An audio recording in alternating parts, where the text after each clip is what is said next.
On January 3rd, 2001, Microsoft would reveal its competition to the console market against Sony and Nintendo at CES with Bill Gates and guest star The Rock, which was revealed to be called Xbox. Released on November 15th, 2001 for $299, same price as PlayStation but $100 more than GameCube. If Microsoft was going to compete with Sony and Nintendo, which dominated the market, they were going to have to come up with a plan, which would put them on top of Sony and Nintendo. Now, you may be thinking it was their controllers. Well, before their controllers were what they are now, they had the Duke, which to be honest was not the best controller in the world, but it's a classic. They later would change the controller to the Japanese version. And they did not have a gimmick over PlayStation or Nintendo besides slightly more powerful. You could consider their trip-resistant wires, which came in handy because I tripped on my cousin's GameCube. And the Xbox was not portable either, so Microsoft decided to invest their time and money into games and exclusives, and boy did it take off. Only on Xbox became common. And in an era of loot boxes, microtransactions, battle passes, buggy launches, and extreme grinding, it may be hard for some people to remember how games used to be back then, with their creativity, style, and community back then. Also, quick shout out to Xbox demo discs, those were awesome. You got Xbox news in their magazine, plus got to play awesome upcoming game demos. You could also mention game difficulty back then too, but with Microsoft releasing titles such as Halo, Halo 2, which sold over 8 million copies, damn. And more games like Star Wars Knights of the Old Republic, let that sink in, a Star Wars RPG game exclusive to a console.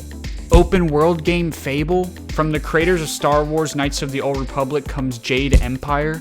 And there's also Oddworld, Ninja Gaiden, Jet Set Radio, Conquer Live and Reloaded, and many more. Also one of my favorites, Fusion Frenzy. P.S. Hey Microsoft, just saying, you should make a Fusion Frenzy too. Just saying. And of course the game that came from the heavens itself, Dead or Alive Extreme Beach Volleyball. Now eventually some of these games would eventually make it to the PC as well. This was the answer that Microsoft gave to Sony and Nintendo to compete. In the end though, it sold over 24 million units, which was a big number, but nothing compared to PlayStation 2's 155 million units sold, and about 2 million more units than GameCube at 22 million. However though, you need to realize Sony and Nintendo have had experience in the console market. Microsoft, for being a tech company, did not have that much experience except for the Dreamcast. This proves that a newcomer could most certainly have a piece of the audience, especially with this being Xbox's first console.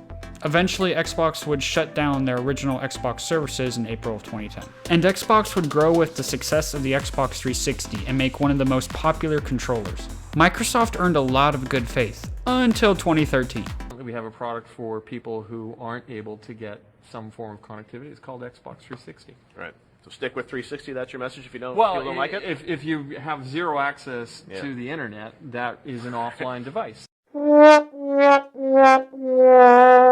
DRM? Are you kidding me? But after that fiasco and bringing on Phil Spencer and introducing Game Pass and bringing their games to PC, Xbox had earned the community back. However, I always hear people saying Xbox is dead because they have no exclusives, which they do have exclusives. But this generation, Microsoft seems to be leaving this exclusive route and trying to go a different route with services such as Game Pass, Pro Consumer Services, and updates. And the approach of, if it ain't broke, don't fix it. Only time will tell if this new plan will succeed over Sony. And even with original Xbox having low sales compared to PlayStation 2, it's still my favorite console, just by what games came out for it and how creative the era was. And that's going to be it for this video. Let me know what you guys think of these types of discussion videos in the comments. And links in the description to join my Discord. We talk about anime and games, and we got memes. And I got a Facebook, so link in the description to join my Facebook as well. And most importantly, thank you for watching my video. It means a lot to me. I hope everyone has a good day. Bye. Hey, thanks for watching my video. Make sure to subscribe and like while you're here. Also, links in the description to join my Discord and Facebook. And why don't you check out some of my other playlists as well.